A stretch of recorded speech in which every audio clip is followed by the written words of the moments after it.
Laut Cina Selatan telah menjadi arena ketegangan geopolitik, menuntut negara-negara ASEAN untuk terus meningkatkan kesiapan militer mereka. Lokasi strategis dan klaim tumpang tindih menciptakan potensi konflik yang tidak bisa diabaikan. Modernisasi alutsista, penguatan armada, dan pengadaan teknologi baru menjadi prioritas utama. Meski demikian, langkah ini memerlukan anggaran yang besar, diplomasi, dan strategi yang matang. Dalam konteks ini, setiap negara ASEAN harus mampu menjaga keseimbangan kekuatan tanpa memprovokasi eskalasi. Modernisasi alutsista menjadi langkah penting bagi negara-negara ASEAN untuk memperkuat posisi mereka di Laut Cina Selatan.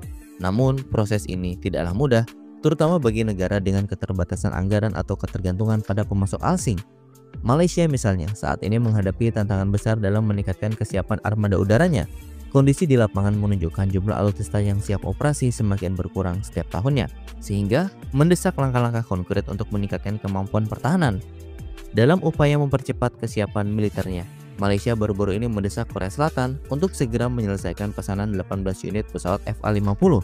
Pesawat tempur ini diharapkan bisa meningkatkan kemampuan udara Malaysia, khususnya dalam menghadapi potensi konflik terbuka di Laut Cina Selatan. Desakan ini disampaikan langsung oleh Perdana Menteri Datuk Seri Anwar Ibrahim yang mencerminkan urgensi yang dihadapi Malaysia. Pesawat FA-50 dinilai mampu memberikan keunggulan operasional dalam peran multiguna, mulai dari patroli hingga dukungan udara.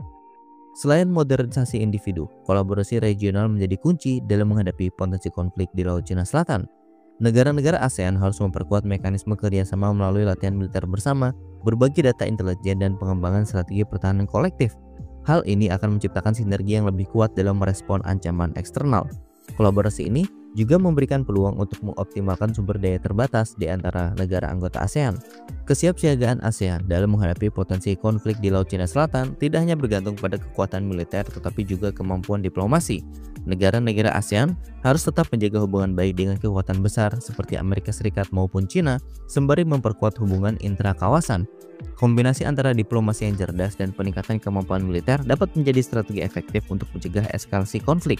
Tantangan terbesar bagi ASEAN adalah bagaimana memastikan kesiapan alutsista dan kerjasama tanpa memprovokasi kekuatan besar.